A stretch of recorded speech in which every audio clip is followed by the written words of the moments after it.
है। तो इस चुनाव में भी कहीं ना कहीं हम ये संभावनाएं देखने की कोशिश कर रहे थे कि शायद इस प्रकार की चीजें बन जाएं, क्योंकि हर बार ऐसा ही हुआ है, जब कहा जाता है कि ना ना तो हाँ हाँ हो जाती है। चलिए आऊंगी मैं इस पर।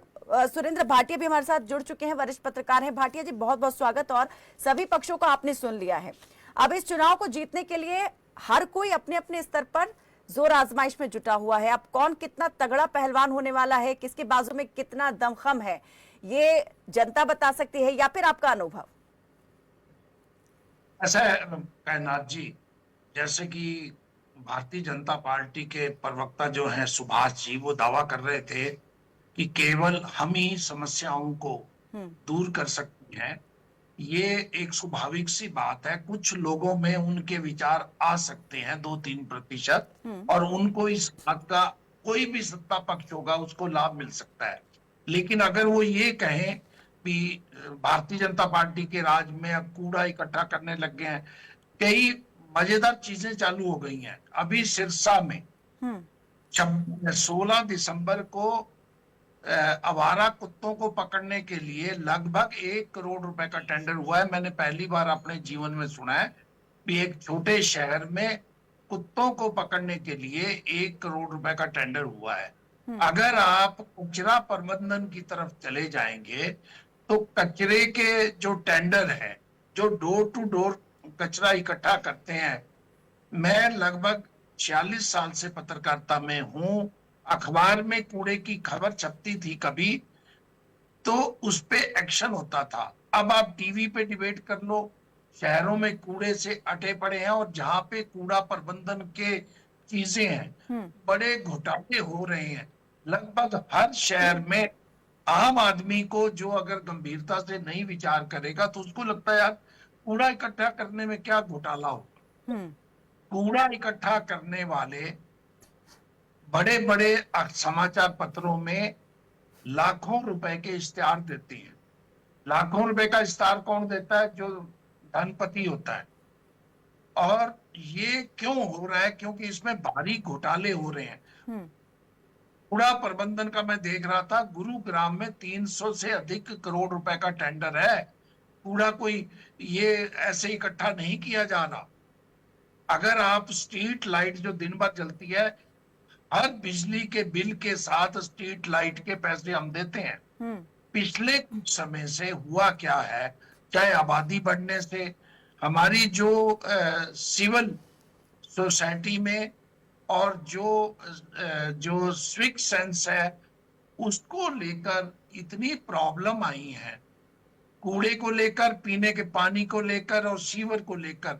इंदौर में तो एक जो बहुत बड़ी घटना, जिसको जी। देश का सबसे स्वच्छ शहर कहते हैं, वहां एक पीने के पानी से घटना हो चुकी है। हम्म। अभी सिरसा जिला में एक बड़े अखबार ने, राष्ट्रीय अखबार ने कैंपेन चलाई, और उन्होंने ये पता लगा 1900 टीडीएस वाला पानी सप्लाई किया जा रहा है वाटर बग से। क्लोरीन, पूरा पानी क्लोरीन नहीं होता, गंदला पानी आता है। ये बहुत बड़ी समस्याएं हैं। अगर नगर पालिकाओं के मुख्य काम 3-4 काम होते हैं: पार्कों का रख रखाव, सफाई, स्ट्रीट लाइट। हम्म। ये जो नगर पालिकाओं के पास, नगर परिषद के पास ये काम होते हैं। नगर निगम के पास कुछ काम इससे अधिक होते हैं, जैसे सीवर का और पेयजल का भी नगर निगम जो है वो कोऑर्डिनेट करता है, लेकिन वहां पब्लिक हेल्थ करता है। मैं तो ये कहूंगा सारे काम एक ही डिपार्टमेंट को देने चाहिए। 7 डिपार्टमेंटों के काम शहरों में होते हैं, उनका आपस में कोऑर्डिनेट नहीं है। एक डिपार्टमेंट सड़क बनाता है, दूसरा उसको 2-3 महीने में उखाड़ देता है। 20 साल तक वो सड़क नहीं बनती। हम्म। लेकिन जैसे ही वो सड़क नहीं बनती है, ये क्या मिली भगत है, ये मुझे समझ नहीं आई। और इसमें एक, मैं व्यक्तिगत रूप से इसका एक गवाह हूं।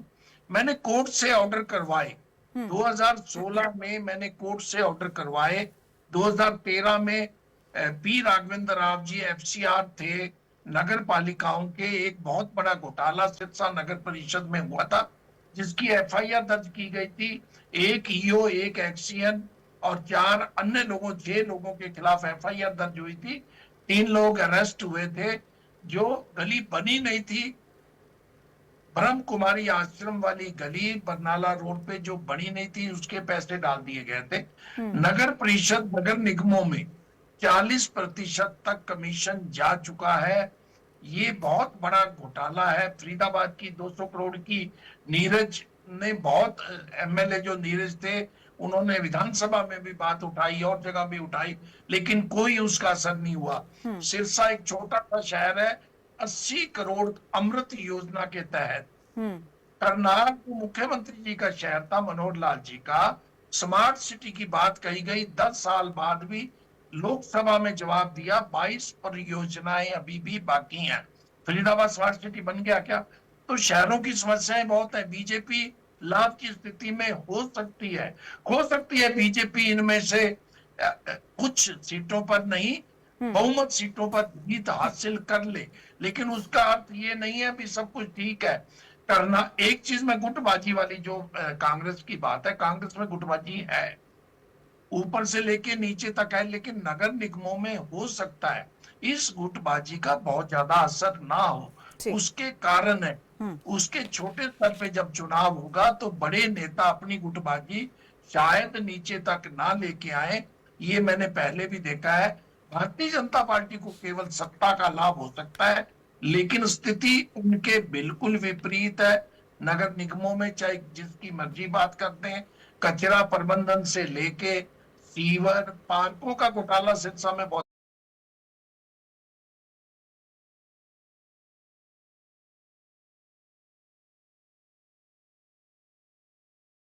बड़ा हुआ है। सीएम विजिलेंस उसकी जांच कर रही है। प्राइवेट ठेके पार्क दिए, पार्क है मान लिया 1 एकड़ का, उसको 3 एकड़ दिखा दिया। एक नहीं, अनेक जगह घोटाले हुए।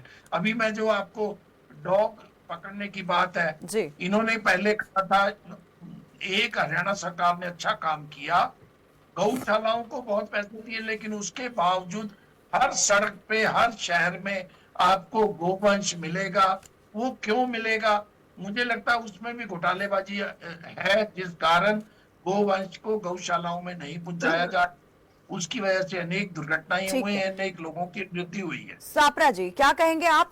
कई नगर निगमों का उदाहरण यहाँ पर दे दिया है सुरेंद्र भाटिया जी ने और कहा कि परिस्थिति जो है बिल्कुल विपरीत है, लेकिन कहीं ना कहीं क्योंकि सत्ता में है इसका लाभ पार्टी को मिल सकता है, लेकिन जो स्थिति है